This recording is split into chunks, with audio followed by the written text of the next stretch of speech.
History gives us two kinds of people, those who wait for change and those who become the change. This is the story of a man who started with nothing, no money, no powerful family, no political connections, not even a higher education, but he ended up inspiring millions, building the world's largest ambulance service, and becoming the heart of a nation. This is the story of Abdul Sattar Edhi. It all began in 1947 during the chaos of partition. A skinny young boy with bright, observant eyes named Eddie crossed from India into the new country of Pakistan. His family had lost everything, but Eddie noticed something more profound. The suffering all around him. He saw people crying, hungry, and sick. His mother had always told him, if you have two pieces of bread, give one away. These simple words would soon shape the destiny of millions. Before the partition, Eddie's world revolved around his mother. Every morning she gave him 2 rupees, one for school and one to give to someone in need. But soon life took a painful turn. His mother fell seriously ill. Eddie was just a teenager, but he cared for her day and night. He watched helplessly as she suffered, with no hospitals or medicine they could afford. The day she passed away, something inside him shattered.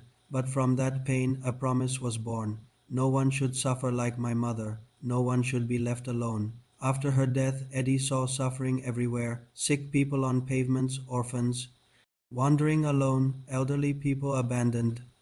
He begged businessmen and officials for help, but they dismissed him. People laughed at his ambition, but Eddie realized something powerful. If no one helps me, I will start alone. He worked small jobs, saving every rupee he could. Finally, he bought a rusty, second-hand van. To him, it was a miracle. He painted it himself and wrote two words on the front: humanity first.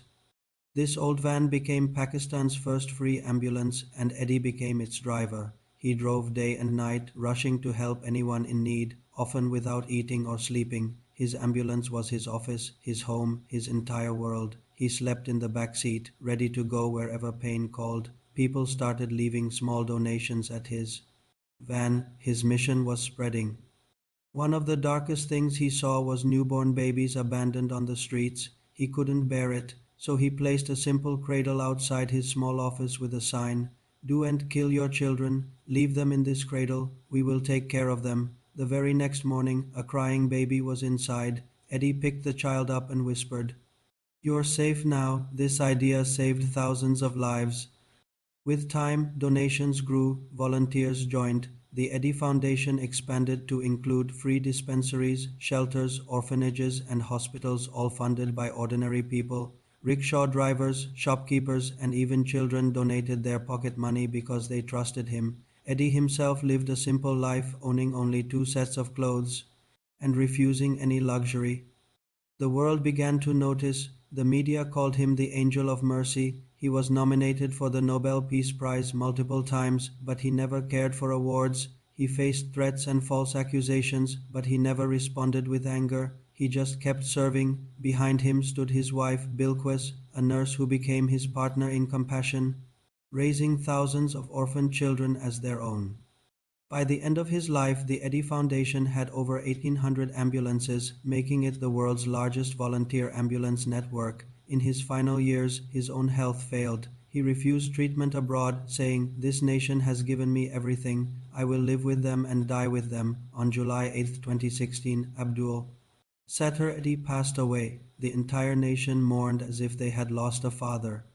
His final act was donating his eyes so that two blind people could see the world. Eddie's story teaches us that you don't need money to start.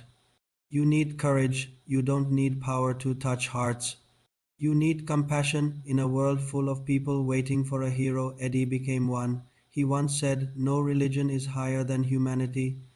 Whenever you feel small or powerless, remember the boy who slept in an ambulance and became the heartbeat of a nation. His story proves that you don't need to be great to start, but you need to start to become great. Thanks for watching, and don't forget to subscribe for more inspiring stories.